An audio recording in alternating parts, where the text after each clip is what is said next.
இது சோலார் கேள்வி பதில் பார்ட் 3. இந்த மாதம் அதிகமான பவர் சோலார்லேருந்து ஈபிக்கு கொடுத்துருக்கோம். ஈபிலேருந்து கம்மியாக தான் யூஸ் பண்ணியிருக்கோம். இப்போ நான் ஈபிக்கு கொடுத்த பவருக்கு எனக்கு பணம் கிடைக்குங்களா? Okay, fine. அதாவது இந்த மாதம் நீங்கள் வந்து 500 யூனிட் ஈபிக்கு கொடுக்குறீங்க. பட் நீங்கள் யூஸ் பண்ணது ஒரு 100 யூனிட் தான் யூஸ் பண்ணியிருக்கீங்க அப்படின்னா இந்த 400 யூனிட் ஈபிக்கு நம்ம அடிஷ்னலாக கொடுத்துருக்கோம், அதாவது எக்ஸஸாக கொடுத்துருக்கோம். ஸோ இது என்ன பண்ணுவாங்கன்னா நெக்ஸ்ட் பில் சைக்கிளில் வந்து கழிச்சுக்குவாங்க. அடுத்த பில் சைக்கிளையும் கழிக்கலைன்னா அதுக்கு அடுத்த பில் சைக்கிள். ஸோ இது எவ்வளோ டைம் பீரியட் இது வரைக்கும் போகும்னு பார்த்துட்டீங்கன்னா 1 ஃபினான்ஷியல் இயருக்கு இது நடக்கும். ஸோ ஃபினான்ஷியல் இயர் எண்டில் இது என்ன ஆகும்னா லேப்ஸ் ஆகிடும், அதாவது 0 பண்ணிட்டு திரும்பவும் முதல்ல இருந்து ஆரம்பிப்பாங்க. ஸோ நாம் இதுல இருந்து தெரிஞ்சுக்க வேண்டிய விஷயம் என்னன்னா, சோலார் சிஸ்டம் இன்ஸ்டாலேஷன் பண்ணும்போது உங்களோட கரண்ட் கன்சப்ஷன் எவ்வளோ அப்படின்றத கண்டிப்பாக தெரிஞ்சிருக்கணும். ஏன்னா ஜஸ்ட் லைக் தட் நம்ம வந்து ஒரு 3 கிலோவாட்டு 5 கிலோவாட்டு 10 கிலோவாட்டுன்னு நம்மளுடைய தேவையை விட அதிகமாக போடுறது எனக்கு தெரிஞ்சு அது இன்வெஸ்ட்மெண்ட் வேஸ்ட் தான். ஏன்னா உங்ககிட்ட பணமே இருந்தாலும் நீங்கள் எக்ஸஸாக ஈபி கொடுக்கறதுனால உங்களுக்கு ரிட்டர்ன்ஸ் எதுவும் வரப்போறது இல்லை. ஸோ சரியான சோலார் சிஸ்டத்தை செலக்ட் பண்ணணும், அது ஃபர்ஸ்ட் விஷயம். ரெண்டாவது, இந்த மாதிரி இயர்லி வந்து இது க்ளோஸ் ஆகும்போது உங்களுடைய ரேட்டட் லோட்ல இருந்து எவ்வளோ பர்சன்டேஜ் குஷன் வச்சா, ஒருவேளை நீங்கள் 3 கிலோவாட் போடலான்னு பிளான் பண்ணுறீங்க, அடுத்த கெப்பாசிட்டி போட்டால் அது 4 போடலாமா 5 கிலோவாட் போடலாமான்றது உங்களுடைய தேவையை பொறுத்து நீங்கள் பிளான் பண்ணி போட்டால் தான் சரியா இருக்குமே தவிர ஜஸ்ட் லைக் தட் நீங்கள் ஜாஸ்தியாக போடுறதுனால பெரிய பிரயோஜனமாக உங்களுக்கு வராது.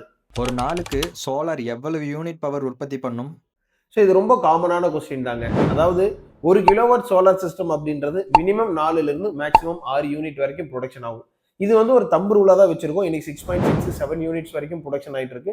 அதே போல டல் கிளைமேட்ல உங்களுக்கு 3.5 வரைக்கும் போகுது. பட் ஆன் அண்ட் ஆவரேஜ் இன்னைக்கு 4க்கு கீழே போறதில்ல, 6க்கு மேலேயுமே ஒரு டிஃபரன்ஸ் வந்து நமக்கு வந்துட்டு இருக்கு. பட் நீங்க ஒரு ஆவரேஜா ஒரு சோலார் சிஸ்டம்னு கால்குலேட் பண்ணும்போது மினிமமா நீங்க ப்ரொடக்ஷன் அப்படின்னா பர் கிலோவாட்டுக்கு 4 யூனிட் எடுத்துக்கலாம். மேக்ஸிமம் அப்படின்னு கன்சிடர் பண்ணும்போது 6 யூனிட்ஸ் வச்சுக்கலாம். இது உங்களுக்கு ஒரு ரீசனபிளான சோலார் சிஸ்டம் கால்குலேஷனுக்கு சப்போர்ட் பண்ணும்.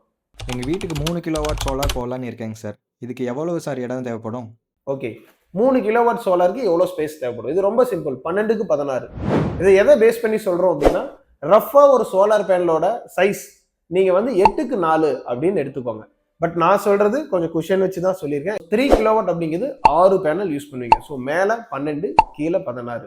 அப்படி பார்க்கும்போது 12க்கு 16 அடின்றது ஒரு 3 கிலோவாட்டுக்கு சரியான ஸ்பேஸாக இருக்குங்க.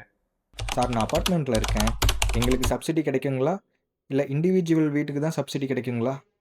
சார், சப்சிடி அப்படின்றது அப்பார்ட்மெண்ட்டுக்கும் கிடைக்கும், இண்டிவிஜுவல் வீட்டுக்கும் கிடைக்கும். அதாவது இண்டஸ்ட்ரியல் கமர்ஷியலுக்கு மட்டும்தான் இப்போ சப்சிடி கிடையாதுங்க. மற்றபடி ரெசிடென்ஷியல் கேட்டகரி எல்லாத்துக்குமே சப்சிடி கொடுக்குறாங்க. ரெசிடென்ஷியல் கேட்டகரியை பொறுத்தளவுக்கு உங்களுக்கு ஸ்லாப் கொடுத்துட்டாங்க. அதே போல் அப்பார்ட்மெண்ட்டுக்கும் பார்த்துட்டீங்கன்னா ஸ்லாப் கொடுத்துருக்காங்க. இந்த ஸ்லாப் பேஸ் பண்ணி தான் உங்களுக்கு சப்சிடி கிடைக்கும். ஸோ நீங்கள் அப்பார்ட்மெண்ட்டில் குடியிருந்தாலும் சரி, இண்டிவிஜுவல் வீடாக இருந்தாலும் சரி, சப்சிடி கன்ஃபார்ம்.